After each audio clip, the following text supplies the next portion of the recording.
They say a canine dog can smell trouble before you even know it's coming. Officer Daniel Hayes believed that, most days. But on this particular morning, trouble didn't smell like trouble at all.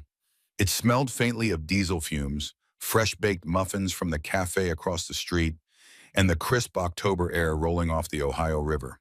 The sun had just climbed high enough to spill golden light over the red brick buildings of Willow Creek, a town where most people still waved at police cruisers. In the biggest headline in the paper last week was about the high school football team's winning streak. Daniel was doing what he did every morning, walking his canine partner Max around the perimeter of Willow Creek High. Kids wouldn't start arriving for another half hour, and that was the sweet spot. Quiet sidewalks, no car horns, just the rhythmic click of Max's nails on the pavement and the occasional whiff of wood smoke from someone's fireplace. "Beautiful day, huh, boy?" Daniel said, tugging his jacket collar against the mild chill. Max glanced up with those sharp amber eyes and gave a slow, single wag of his tail. The German Shepherd was 6 years old now, solid muscle under that sable coat, and carried himself with the kind of seriousness that made people step aside without realizing why. Everything about this morning felt normal, routine, predictable, until it didn't. Daniel first noticed it when the school bus pulled in early, hissing to a stop at the far end of the block. Max's head snapped toward the sound, not unusual, but then his ears shifted, like he was triangulating something else entirely. His body went still, nose raised just slightly, taking in a scent Daniel couldn't possibly detect. But the bus doors clanged open, kids' laughter spilled out, and the moment passed.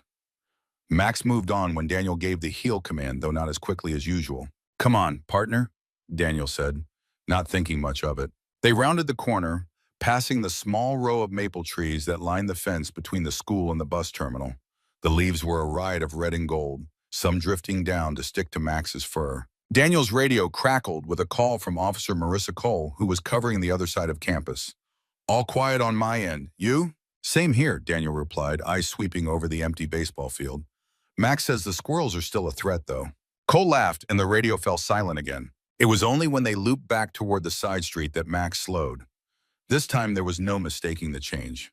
His steps shortened, his head dipped low. The ridge of fur along his back began to rise, just a little.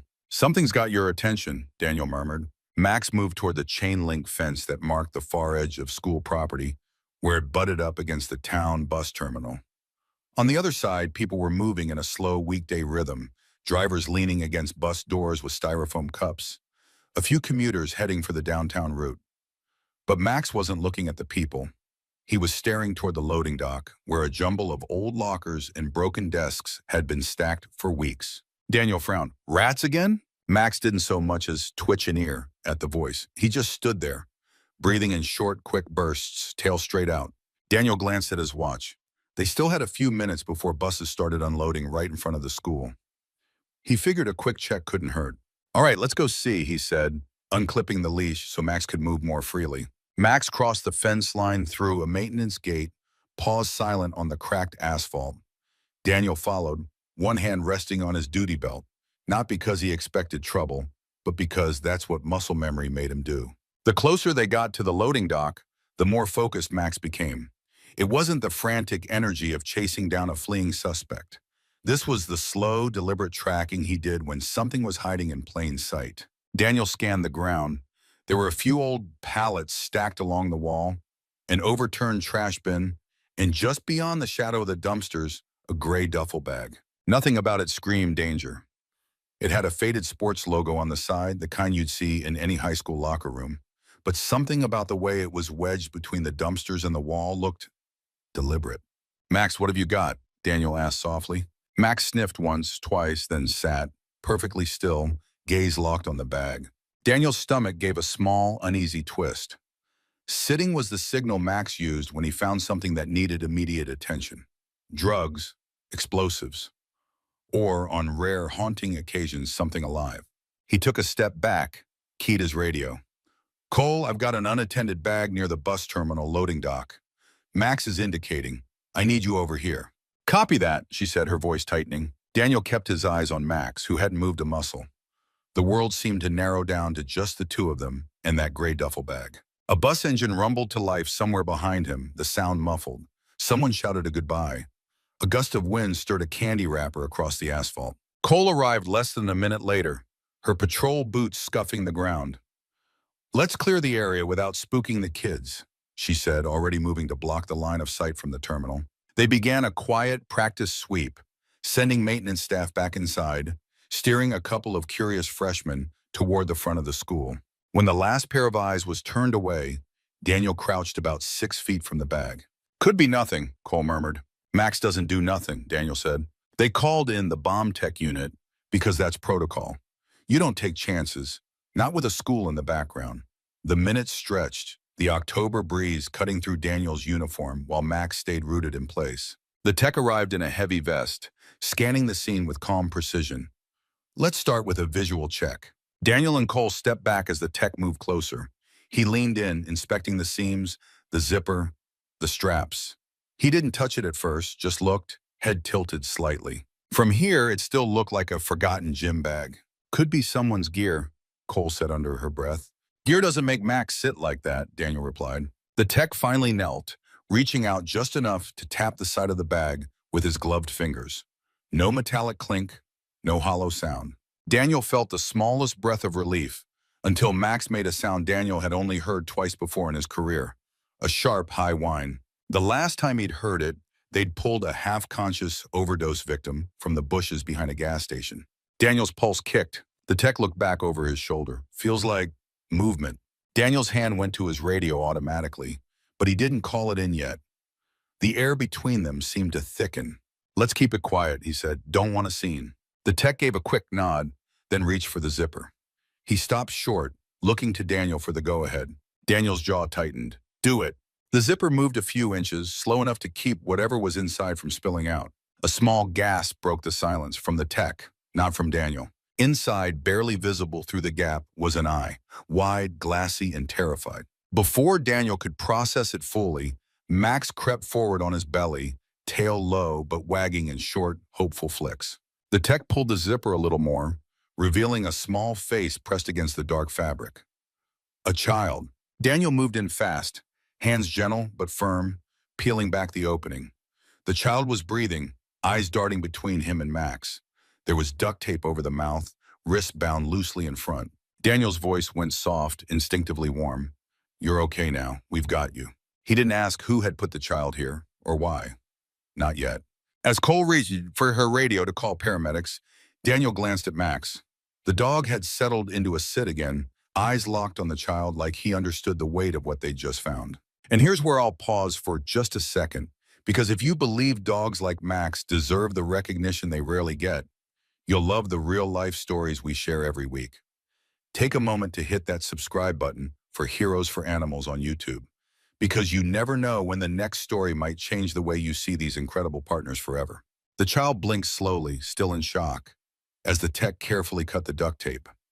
Daniel could feel the questions piling up in his own head, questions he knew they weren't going to answer today. He didn't know who had done this. He didn't know why the bag was left here, and he didn't know if the danger was still somewhere close.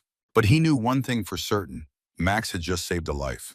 And sometimes in this line of work, that's enough to keep going, at least until the next call comes in. The sirens came in low and fast, bouncing off the brick walls of Willow Creek High and scattering a group of freshmen who'd been lingering near the front doors. By the time the ambulance backed into the service lane, the air had shifted. Less crisp October calm, more of that tense static Daniel Hayes knew too well. The child was wrapped in a thermal blanket now, sitting on the back bumper of the ambulance while a paramedic checked vitals. The kid couldn't have been more than 12. Still no words, just those big eyes tracking every movement, like someone expecting the world to turn dangerous again at any second.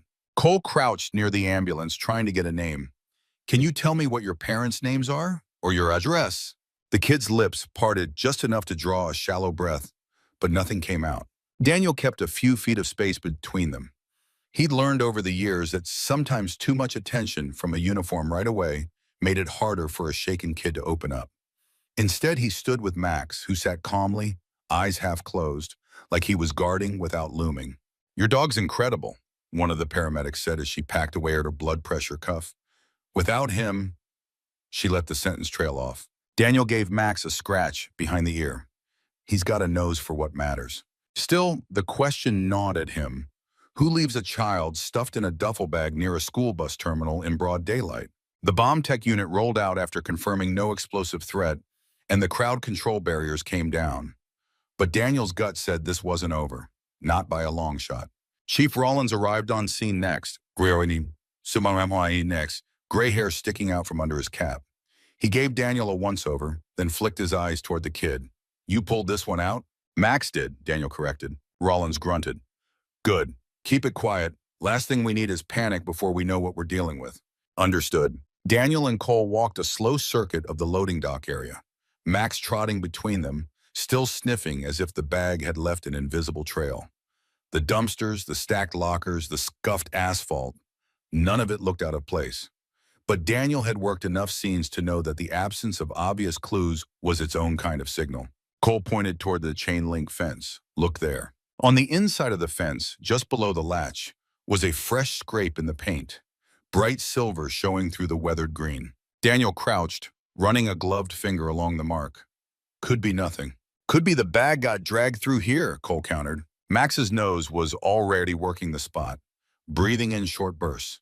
Then, without warning, he let out one sharp bark. Daniel straightened, scanning the nearby parking lot.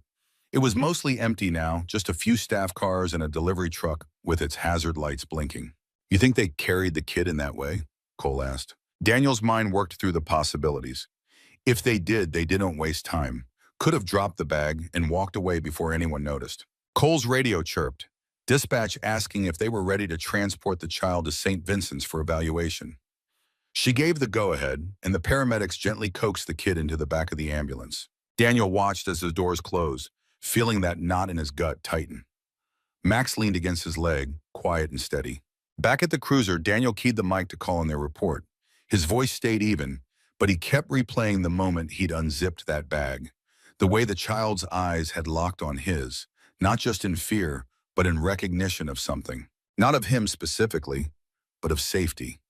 Like they'd been looking for it all along. At the station, paperwork piled up fast.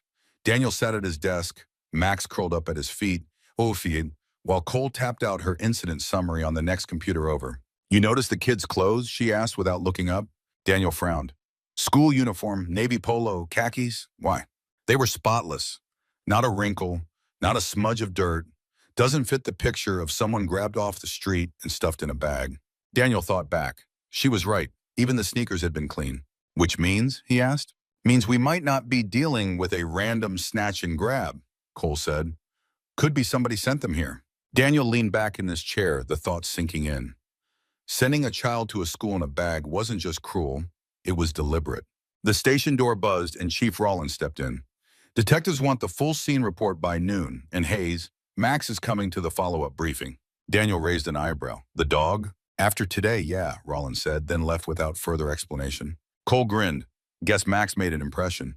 They took Max for a quick break outside before the briefing. The afternoon sun had burned off the morning chill, but the air still carried that edge of coming winter. Daniel walked a slow loop around the block, letting Max sniff light poles and sidewalk cracks. Halfway around, Max froze again. Not a full alert, just a pause, head tilted toward a black sedan parked across the street. The car's engine was running, but the windows were tinted too dark to see inside. Daniel followed Max's gaze, every sense on alert. The sedan idled for a few more seconds, then pulled away, turning toward the bus terminal. "Coincidence?" Daniel murmured. Max didn't answer, of course, but he stayed locked on the spot where the car had been long after it disappeared from sight. Back in the station's conference room, detectives from the county were already reviewing body cam footage from the scene. On the monitor, Daniel watched his own gloved hands pull open the duffel bag. Even knowing what was inside, the moment made his pulse quicken again. One of the detectives paused the video. "We'll run the bag for prints, fibers, DNA, the works. But right now, the priority is getting a statement from the kid." "Good luck with that," Daniel said. "They haven't spoken a word." "We've got child services sending a trauma specialist," the detective replied. The meeting stretched for over an hour, every angle dissected. Theories ran from a failed abduction attempt to some kind of message being sent. No one liked how many gaps there still were. When it wrapped, Daniel signed out for the day, clipped Max's leash, and headed toward the cruiser. He should have felt some relief. The kid was safe. The school never went into lockdown. No one was hurt. but the unease clung to him. Max, though, seemed content, tongue lolling, as he watched the last buses of the day roll out from the terminal. Daniel decided to swing by St. Vincent's before going home. He told himself it was just to check on the kid's condition. But deep down, he knew it was more than that. When he got there, a nurse led him to the pediatric wing. "Quiet kid," she said. "Hasn't told us a thing, but keeps asking for the dog." Daniel smiled faintly. Figures. Max's nails clicked softly on the linoleum as they approached the room. Inside, the child was sitting up in bed, blanket pulled to the chin. The moment Max stepped through the door, their whole posture changed, shoulders loosening, eyes softening. Max patted over, resting his head gently on the bed's edge. Daniel stayed by the door, letting the connection happen without interruption. After a long moment, the kid reached out and scratched behind Max's ear. Still no words. But in that small, hesitant gesture, Daniel felt the same thing he'd seen in those first terrified moments. Recognition. He didn't press for answers. Not yet. Some mysteries he'd learned unravel at their own pace. And sometimes the best thing you can do is stand still, keep watch, and wait for the moment when someone decides to speak. Daniel Hayes had been a cop long enough to know that some cases didn't start in the street. They started in the quiet rooms, where the walls smelled faintly of antiseptic and the clock ticked just loud enough to fill the silence. The pediatric room at St. Vincent's was one of those places. Max lay stretched out on the floor, head resting on his front paws, watching the child in the bed like he was guarding a rare treasure. The kid's eyes flickered between the TV, muted, playing some old cartoon, and Max's steady gaze. Daniel sat in the corner chair, jotting notes on his incident pad. The trauma specialist had stepped out to speak with child services, leaving the three of them in an easy stillness. "You know," Daniel said softly, "Max doesn't take to everyone, but he seems to like you." The kid didn't look up, but one corner of their mouth twitched. Almost a smile, almost nothing. Outside the door, two voices murmured. Daniel recognized Detective Avery's low tone and the lighter, quicker voice of the trauma specialist, Dr. Kim. "Still not talking?" Avery asked. "Not a word," Dr. Kim replied. "But their body language changes around the dog. That's something." Daniel glanced at Max. "You hearing this, boy?" Max's ear flicked back, but his eyes never left the child. A knock at the door brought Avery in. She was mid-30s, sharp-eyed, with a way of looking at people that made them feel both seen and measured. "Hayes, can we talk outside?" Daniel gave Max a hand signal, "Stay," and stepped into the hall. Avery handed him a printout. "Security footage from the bus terminal, about 40 minutes before you found the bag. You'll want to see this." Daniel scanned the still image. Grainy but clear enough. A tall figure in a dark hoodie carrying what looked like the same gray duffel bag. The face was turned away from the camera. "No plate numbers?" he asked. They came on foot, walked in from the south end, stayed out of range of most cameras, dropped the bag, walked back the way they came. Daniel tapped the edge of the photo. "Any way to tell if they were alone?" Avery shook her head. "Could have had someone watching from a car. But we don't see one on video." Back inside, the kid was leaning forward, one hand resting on Max's shoulder. Dr. Kim sat beside them, speaking in that slow, careful cadence that invited trust without demanding it. "Sometimes," she said gently, "when something scary happens, it's easier to talk while you're doing something else, like drawing or petting a dog." The kid glanced at her, then back at Max, fingers curling slightly into his fur. Daniel stayed quiet, letting the scene unfold. He'd seen enough cases fall apart because someone rushed a witness. After a few minutes, Dr. Kim straightened. "We'll give it time. They're safe here tonight. Child services will find a foster placement in the morning if we can't locate family."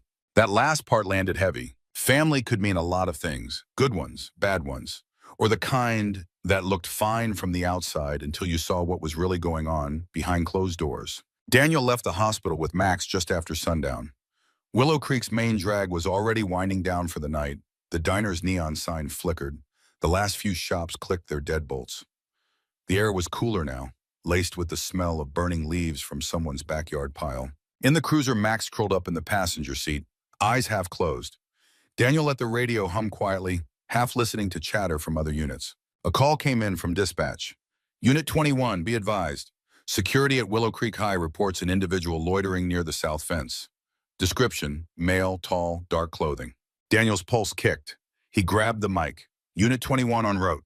The school was only 6 minutes away with lights on. When he pulled up, the security guard was waiting by the main gate, flashlight beam cutting across the dark field. Guy was here a minute ago, and the guard said, by the fence near the bus terminal. When I called out, he took off. Daniel scanned the area, Max alert beside him. The field stretched into shadows, broken only by the faint glow from a street lamp at the far corner. They moved fast but quiet, boots crunching on dry grass. Max's nose worked the air, head swinging side to side. At the far end, near the same maintenance gate they'd used that morning, Max stopped. His body stiffened. He looked at Daniel, then down at the ground. There, in the dirt, was a fresh footprint, large. The tread pattern was sharp, recent. Daniel crouched, snapping a quick photo with his phone. Not from today's morning traffic, he muttered. Cole's voice crackled over the radio. Hayes, you still at the school? Affirmative. Stay put, I've got something you need to see. She arrived 5 minutes later, holding a small evidence bag. Inside was a folded piece of lined paper, edges smudged. Found this wedged in the fence about 20 feet from where the guard saw him, Cole said. Daniel took the bag, studying the note. The writing was jagged, rushed, only 4 words. Not safe at home. The words hit harder than he expected. They weren't an answer, they were another door opening into something deeper, darker. Cole's gaze was steady. If this is from the kid, Daniel finished the thought, then somebody knew they'd be found. Back at the station, the note went straight to evidence. Prints might tell them something, or nothing at all. Daniel stayed late, filling in every detail from the evening, footprint, location, guard statement, Max's alert behavior. By the time he got home, it was past midnight. He poured himself a glass of water, sat at the kitchen table with Max at his feet, and stared at the note again. Not safe at home. He'd heard those words before, from kids in worse situations than anyone wanted to believe existed in Willow Creek. Sleep didn't come easy. When his phone buzzed at 3:14 a.m., he was already half awake. It was a text from Avery. Hospital security just reported someone trying to access the pediatric wing. Didn't get in, left through side stairwell. Daniel was on his feet before the phone hit the counter. Max was at the door, tail stiff, ready to move. By the time they reached St. Vincent's, the side parking lot was empty. The night shift security officer met them at the door. Tall male, dark hoodie, the guard said. Matched the description from the school. Didn't recognize him. Daniel's jaw tightened. Whoever this was, they weren't finished. And if they'd tried once, they'd try again. By the time Daniel Hayes walked into St. Vincent's, the faint antiseptic smell felt sharper, like the whole building was bracing for something. The night shift security guard, a wiry man in his 60s named Harold, met him at the entrance, rubbing the back of his neck.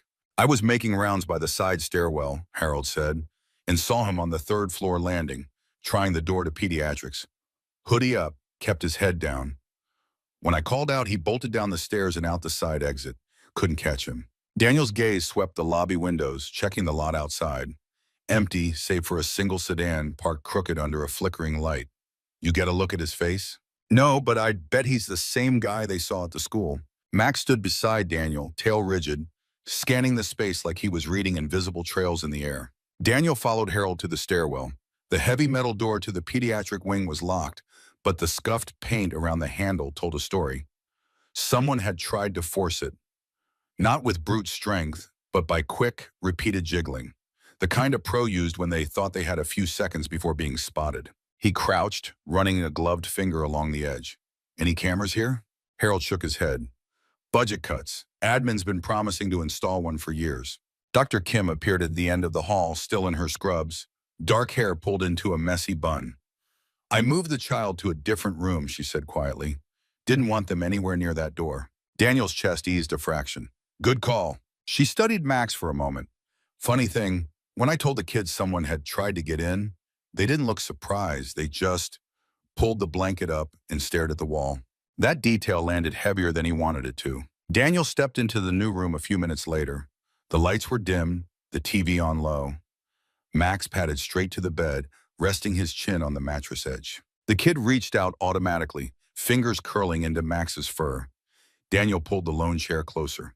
Hey, he said gently, I know it's late, but someone came here tonight, and I think you might know who it was. No answer, just the faint rustle of the blanket. Daniel leaned back, giving space. You're safe now. Nobody's getting past that door again. For a moment, he thought that was the end of it, another wall of silence. But then so softly he almost missed it, came a single word. Uncle. Daniel's eyes lifted to meet the kids. Your uncle was here? The kid's gaze dropped. No nod, no shake of the head, just that heavy, fearful stillness. He didn't push. Not tonight. Outside the room, he found Avery waiting, arms crossed. I heard. Yeah, Daniel said. Kid says uncle, but I don't know if that's a title or a name. Either way, we start with family records, Avery replied. Child Services is already pulling background. Daniel glanced back at the door. If the uncle's the same guy from the bus terminal, he's bold enough to try twice in one day. Or desperate, Avery said. By dawn, Daniel was back at the station, nursing burnt coffee while Max crunched on a biscuit under the desk. Cole came in with a folder thick enough to mean she'd been busy. Pulled the kid's school enrollment, she said. Name's Lucas. Lives with a guardian, mother's brother, Robert Kane. No prior arrests, but... She slid a photo across the desk. Matches the build from terminal footage. Daniel studied the photo. Kane was tall, lean, with the kind of eyes that never looked directly at the camera. Where's the mother? Daniel asked. Deceased, overdose 2 years ago. Father's not in the picture. The official route would be to let detectives take the lead. But Daniel's gut didn't like waiting. By mid-morning, he and Cole were parked across the street from Kane's address, a weathered single story on the edge of town. The yard was overgrown, the blinds drawn tight. They didn't have a warrant, but nothing stopped them from knocking. Kane answered in a faded t-shirt, hair sticking up like he just rolled out of bed. His eyes flicked from Daniel's uniform to Max, then to Cole. What's this about? His voice was gravelly, defensive. Lucas, Daniel said evenly, he's safe. Kane's jaw tightened. Of course he is. Why wouldn't he be? Daniel didn't move. You want to explain why you were at Willow Creek High yesterday morning? Or St. Vincent's last night? I wasn't at no hospital, Kane shot back, a little too fast. And I sure as hell wasn't anywhere near that school. Cole's gaze sharpened. Funny, security footage says otherwise. Kane's lips pressed into a thin line. I don't have to talk to you without a lawyer. That's your right, Daniel said. Just know we're going to keep Lucas somewhere safe until we figure this out. Kane's eyes flared. You can't keep him from me. Daniel cut him off with a steady tone. Watch me. Back in the cruiser, Cole let out a low whistle. Guy's sweating. Bad. Daniel kept his eyes on the road. He's either covering for himself or for someone else. Either way, he's not getting near that kid. That evening, Daniel stopped by the hospital again. The pediatric wing was quiet, save for the hum of machines and the soft squeak of sneakers on linoleum. Lucas was awake, sitting cross-legged on the bed while Max sat at his feet. Daniel pulled up the chair. You did good yesterday, telling me about your uncle. Lucas glanced at him, eyes wary but curious. I'm not here to make you talk before you're ready, Daniel said. But I need you to know, whatever's going on, Max and I aren't going anywhere. Lucas's shoulders eased a fraction. He reached down, scratching Max's head, and whispered something into the dog's ear. Daniel couldn't make out the words, but Max's tail thumped once against the floor, slow and certain, like he understood exactly what had been said. And in that moment, Daniel knew Lucas was holding more than fear. He was holding the key to all of it. The only question now was how to earn the trust it would take to unlock it. The pediatric wing was always quiet after 8 p.m., but tonight felt different. Daniel Hayes could hear every soft hum of the ventilation system, every muffled footstep from the nurse's station. It was the kind of quiet where a whisper felt loud. Max was lying at the foot of Lucas's bed, his head resting on his paws.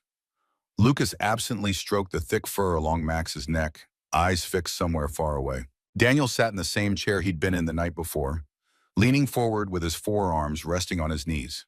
You know, he said gently, Max has worked at cases before where people thought they couldn't talk to anyone. But they could talk to him, and I was just there to listen. Lucas didn't look up, but his hand paused for half a second before moving again. Dr. Kim stepped into the doorway, catching Daniel's eye. She gave the smallest nod, keep going, before disappearing down the hall. Daniel kept his tone easy, like they were talking about something as simple as what was for lunch. When I was a kid, there was this dog named Duke, big clumsy lab. My dad swore he couldn't be trained for anything. But you know what? Duke could find me no matter where I hid, even in the old hayloft at my uncle's farm. That earned him the faintest flicker of attention from Lucas. He'd come trotting up, Daniel continued, and I'd pretend I was mad about it. But truth was, it always made me feel safer, knowing he could find me no matter what. Lucas's fingers curled tighter into Max's fur. Finally, in a voice so quiet Daniel had to lean forward to hear, Lucas asked, Did Duke ever tell anyone where you were? Daniel shook his head. Nope, just sat there with me until I was ready to come out. Lucas's eyes flickered to Daniel's, holding for a brief moment before sliding away. Max, he wouldn't tell either, right? Daniel's chest tightened. Max keeps what you tell him. But if you want me to know too, he's okay with that. Lucas chewed his lip, then said, "It wasn't supposed to be like that. The bag, I was just supposed to wait." Daniel kept his voice level. Wait for what? Lucas's shoulders hunched. For Uncle Rob, he said it was a game, that we were practicing hiding. Daniel forced himself not to react, though every instinct screamed. And you believed him? At first, Lucas said, but then it got quiet and cold and I heard the buses. The boy's voice faltered and he went back to petting Max. Daniel didn't push. He knew when to let a small crack stay small until it widened on its own. Instead, he said, "You did the right thing telling me about your uncle." Lucas gave a small shake of his head. "If I tell too much, he'll be mad." Daniel leaned forward, steady and calm. "Mad at you or at me?" Lucas hesitated. "Both." Before Daniel could press, his radio buzzed softly. It was Cole, her voice low. "Hayes, you need to see this. I'm outside Kane's place. He's not alone." Daniel stood, giving Lucas a reassuring nod.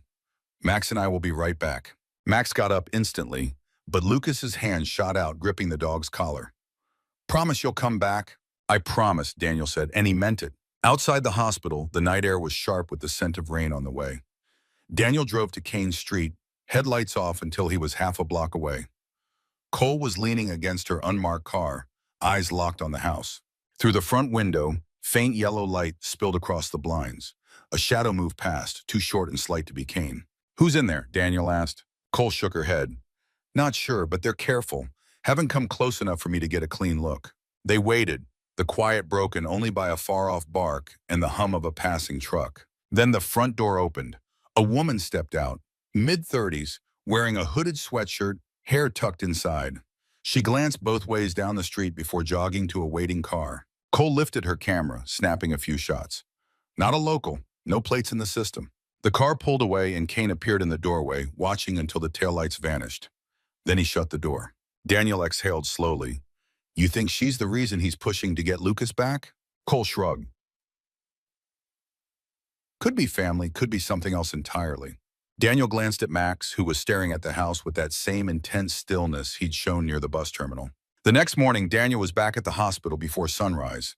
Lucas was still asleep, curled under the blankets with one hand resting on Max's back. Dr. Kim caught him in the hall. Lucas had some nightmares, woke up calling for his mother. Then for Max. Daniel nodded. He said his uncle told him the bag was a game. Dr. Kim's brow furrowed. "That's calculated. Someone knew how to make it sound harmless." When Lucas woke, he didn't speak right away. But while eating breakfast, he pushed a napkin toward Daniel. On it, in shaky pencil marks, were 3 words: Blue Shed River. Daniel didn't react outwardly, but every nerve lit up. "You draw that yourself?" he asked lightly. Lucas shrugged. "Just something I remember." Cole met him outside later, and they drove to the river. A mile downstream, tucked behind a row of cottonwoods, sat a weathered blue shed with a padlock. It looked abandoned, peeling paint, weeds up to the doorframe. But Max's body language changed the moment they stepped closer. He sniffed the air, then gave a short, sharp bark. Daniel's hand went to his radio. "Dispatch, this is Unit 21. I need a warrant for a search at the following coordinates." As they waited, Daniel glanced at Cole. "If Lucas is pointing us here, there's a reason." Cole nodded. "Let's hope it's the one that breaks this open." Daniel didn't say it out loud, but he knew. Whether the shed held answers or just more questions, they were closer now. Closer to whoever had decided a duffel bag was a good place to hide a child. By the time the warrant came through, the gray sky over Willow Creek had split open with a steady drizzle.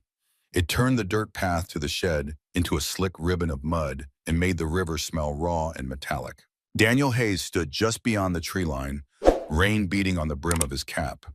Max was at his side, muscles taut, watching the weathered blue shed as if it might move on its own. Cole emerged from her cruiser holding the printed warrant inside a plastic sleeve.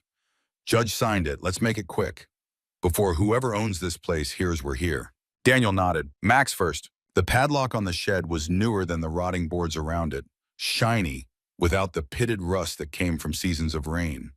That alone set Daniel's teeth on edge. He crouched, holding the lock steady while Cole slipped, a set of bolt cutters around the shackle. With a sharp snap, it came free. Daniel pushed the door open just enough for Max to slip inside. The dog's nails clicked on the wood floor, followed by the sound of deep, steady sniffing. Cole glanced at Daniel. What's he got? Before Daniel could answer, Max let out a low, sustained growl. They stepped in. The interior smelled faintly of oil and damp earth. Dust motes hung in the dim light from a single grime-coated window. Against the back wall sat 3 plastic storage tubs, lids sealed with duct tape. Max ignored the first 2, going straight to the third. He sat, ears forward, gaze fixed on Daniel. Daniel knelt, cutting the tape. When he lifted the lid, the air inside was different. Warm, stale, with the faintest hint of something sweet. Inside were children's clothes, folded neatly, too neatly. Shirts and jeans sorted by size, most of them looking nearly new. Cole's voice was tight. Those aren't from any thrift store. Daniel sifted through the stack carefully, his gloves brushing over tiny labels marked with first names. None of them Lucas. You seeing this? Cole asked, holding up a small pair of sneakers. The tread was clean, the laces double knotted. Daniel's jaw worked. This isn't random. In the corner of the shed was a small wooden chair. Beside it, a spiral notebook lay on the floor, its cover stained from dampness. Daniel picked it up and flipped it open. Most of the pages were empty, but here and there, in jagged handwriting, were notes. Wait until dark. Stay quiet. No crying. Cole leaned in, reading over his shoulder. Instructions. Daniel closed the notebook. For kids. They didn't find food, water, or bedding. Nothing that suggested anyone had stayed here for long. Just clothes, the notebook, and the unsettling orderliness of it all. Daniel stepped back outside, needing the cool air. The drizzle had picked up, soaking the shoulders of his jacket. Max followed, shaking rain from his coat before sitting at Daniel's feet. You think Lucas was meant to end up here? Cole asked. Daniel's gaze stayed on the river. If he wasn't, then someone else was. They had the evidence bagged and loaded into the back of Cole's car before heading to the station. By the time they got there, word had already reached Detective Avery. She was waiting in the briefing room, coffee in hand. What you found in that shed, she said after hearing their account, doesn't happen by accident. Somebody's organized, and that somebody has more than one kid in mind. Daniel set the notebook on the table. Lucas gave us Blue Shed River. He's holding back more, but I think he's trying to help without saying too much. Avery frowned. Why not just tell us everything? Daniel shook his head. Could be fear. Could be loyalty to someone who doesn't deserve it. That evening, Daniel went back to the hospital. The rain had driven most people indoors, and the pediatric wing was quiet except for the soft beep of monitors and the muted sound of a nurse's shoes on tile. Lucas was awake, sitting up in bed with Max beside him. The boy's hand rested lightly on the dog's back, like it was the only thing tethering him to the room. Daniel sat down. We went to the Blue Shed. Lucas's fingers stilled. His eyes flicked to Daniel's, then away. Did you open it? Yes. A long pause, then quietly. Did you find the others? Daniel kept his voice steady, though the question sent a chill through him. What others? Lucas's lips pressed together. I can't say. He said bad things would happen. Your uncle? Lucas didn't answer. He just buried his face into Max's fur. Daniel didn't push further. Instead, he said, Max will stay with you tonight, and I'll be close by. For the first time, Lucas nodded without hesitation. The next morning, Cole called with an update. Ran the names from the clothing labels. 2 are missing kids from neighboring counties. Both cases cold. Daniel felt the floor tilt slightly beneath him. And the others? Still checking. But Hayes? This is bigger than Kane. They met Avery at the station, laying out photos from the shed alongside the timeline of Lucas's disappearance. Patterns started to emerge, certain dates, places near bus routes, areas without much surveillance. This isn't just someone grabbing kids on impulse, Avery said. It's planned, and whoever's doing it knows how to move them without being seen. Daniel glanced at Max, who was watching from the corner of the room, tail flicking slowly. Then we planned better, Daniel said. That night, as Daniel was heading home, his phone buzzed with a blocked number. He answered, expecting a wrong call. Instead, a man's voice came through, low, measured. You've got something that belongs to me. Daniel didn't speak, letting the silence draw the man out. I want him back, the voice continued. You know who I mean. You bring him to the old freight yard midnight, alone, or you'll wish you had. The line went dead. Daniel stood in the dark, the rain still pattering softly against his cap. Max was in the passenger seat of the cruiser, watching him like he already knew what the call meant. This wasn't over. Not even close. The rain had eased by the time Daniel Hayes pulled into the police station lot, but the streets still shone under the street lamps like slick black glass. He sat in the cruiser for a long minute, the phone call replaying in his mind. You've got something that belongs to me. Bring him to the old freight yard, midnight. Beside him, Max sat upright in the passenger seat, ears flicked forward, reading the tension like it was printed in bold letters. You heard it too, didn't you? Daniel murmured. Max's tail gave a single slow wag, not of happiness, but of acknowledgement. Inside the station, Cole was hunched over her desk, tapping through surveillance stills. She looked up as soon as Daniel stepped in. You look like you've been staring at ghosts, she said. Daniel didn't waste time. We just got an invitation. Midnight, old freight yard. They want Lucas. Cole's eyebrows shot up. And you're telling me you're actually considering it? Daniel leaned on her desk. We can use it. Control the location, set up eyes on every angle. If they want to meet, it means they think they have the upper hand. I say we make them wrong. Cole glanced toward Max. What about Lucas? If we fake the drop, he'll know it's a trap. Daniel nodded slowly. I'm not bringing the kid, but I'll make them think I am. By 10 o'clock, the plan was set. Avery would coordinate a perimeter team, keeping back far enough to avoid spooking the target. Cole would handle the north side of the yard, where the rusted boxcars sat like forgotten bones. Daniel and Max would go in alone, visible, playing the part. Before heading out, Daniel stopped at the hospital. Lucas was asleep, his face finally relaxed, one hand still resting on Max's leash. Daniel didn't wake him, just whispered quietly, "Stay with Dr. Kim tonight. Max will be back before you know it." Max hesitated for half a second when Daniel unclipped the leash from Lucas's bed, then patted after him. The old freight yard sat on the far edge of Willow Creek, long abandoned except for the occasional graffiti crew or stray raccoon. Under the weak glow of a single yard light, the place looked like a skeleton of its old self. Rows of boxcars, weeds punching through cracked asphalt, the air heavy with the smell of rust and wet wood. Daniel rolled in slow, headlights cutting across the shadows. Max sat tall in the seat, eyes locked forward. He parked near the central loading dock, engine idling, and stepped out with Max at his side. His jacket was zipped to the chin, concealing the mic wire that ran to his shoulder. Unit 21 on site, he murmured into the mic. Avery's voice came back in his ear. Perimeter in position. We've got you. Minutes stretched. Rainwater dripped steadily from the corrugated roof above, each plink echoing in the emptiness. Then, from between two boxcars, a figure emerged. Tall, lean, hoodie pulled low over the face. You alone? The voice called. Daniel didn't move. Depends on your definition. The man stepped closer and Max's body shifted, weight on his front paws. Where's the kid? The man demanded. Daniel tilted his head. Safe, which is more than I can say for you if you keep playing this game. The man laughed, a dry, humorless sound. You think you can protect him forever? There's more at stake here than you know. Daniel took a slow step forward, then enlightened me. For a moment, it seemed like the man might actually talk. But then, from somewhere in the shadows, another voice hissed, "Don't." Daniel's eyes flicked toward the sound just in time to catch movement. Another figure, crouched low, slipping between boxcars toward the fence line. North side, moving out! Daniel snapped into the mic, and Cole's voice came back. I've got them! The hooded man turned to run, but Max lunged forward on command, cutting him off. The man froze, hands half raised, eyes darting between Daniel and the growling German shepherd. You're under arrest, Daniel said flatly, stepping in with cuffs ready. But before he could reach him, the man shoved backward into a stack of rusted pallets, sending them crashing to the ground. The noise was deafening in the empty yard, masking the sound of his sprint into the darkness. By the time Daniel and Max gave chase, the man had melted into the maze of boxcars. Avery's perimeter team swarmed, but the freight yard was a spiderweb of blind corners and escape routes. Within minutes, they lost him. Back at the cruiser, Daniel rested a hand on Max's back, feeling the dog's steady breathing. We'll get him, he said quietly. We're not done. They regrouped at the station, wet and frustrated. Cole had detained the second figure, male, early 20s, shaking hard but saying nothing. Avery laid it out on the table. Whoever was at that meeting wasn't just Kane's buddy. They're part of something larger.